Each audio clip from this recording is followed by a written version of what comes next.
11 लोग, एक ही परिवार, एक ही रात और मौत का ऐसा दृश्य जिसे देखकर अनुभवी पुलिस अधिकारी भी सन्न रह गए। 1 जुलाई 2018 की सुबह दिल्ली के बुराड़ी इलाके में सब कुछ सामान्य लग रहा था। दूध वाला रोज की तरह एक घर के बाहर पहुंचा, लेकिन आज कुछ अजीब था। घर का दरवाजा खुला था और अंदर कोई हलचल नहीं थी। जब पड़ोसी घर के अंदर गए तो उनके पैरों तले जमीन खिसक गई। घर के एक कमरे में परिवार के 10 सदस्य छत से लटके हुए थे। उनकी आंखों पर पट्टियां बंधी थीं, हाथ बंधे हुए थे और सभी एक गोलाकार व्यवस्था में खड़े थे। पास ही 77 वर्षीय परिवार की मुखिया अलग कमरे में मृत मिली। पहली नजर में यह किसी हॉरर फिल्म का दृश्य लगता था। पुलिस पहुंची, मीडिया पहुंची, पूरा देश हैरान था।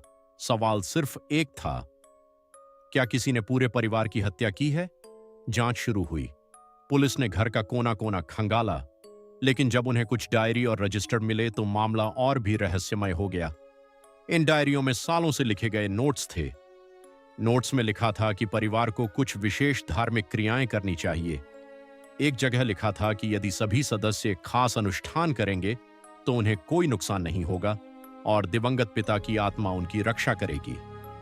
सबसे डरावनी बात यह थी कि डायरी में जिस तरह हाथ बांधने, आंखों पर पट्टी लगाने और खड़े होने का वर्णन था, लगभग वही दृश्य पुलिस को घर के अंदर मिला। अब जांच का रुख बदल गया। क्या पूरा परिवार किसी अंधविश्वास के प्रभाव में था या फिर कोई ऐसा व्यक्ति था जो सबको नियंत्रित कर रहा था? जांच में पता चला कि परिवार के एक सदस्य ललित अपने पिता की मृत्यु के बाद दावा करते थे कि उनके पिता की आत्मा उनसे बात करती है और निर्देश देती है। धीरे धीरे परिवार के बाकी सदस्य भी उन बातों पर विश्वास करने लगे, लेकिन यहां एक और सवाल पैदा होता है, क्या 11 समझदार लोग एक साथ ऐसा कदम उठा सकते हैं? कई विशेषज्ञों ने इसे शेयर्ड साइकोसिस यानी सामूहिक भ्रम की स्थिति बताया, जहां एक व्यक्ति की मान्यता पूरे समूह की सच्चाई बन जाती है। फिर भी कुछ बातें आज तक लोगों को परेशान करती हैं। किसी सदस्य ने विरोध क्यों नहीं किया? आखिरी क्षणों में किसी ने खुद को बचाने की कोशिश क्यों नहीं की? क्या वास्तव में सभी को विश्वास था कि वे मरेंगे नहीं?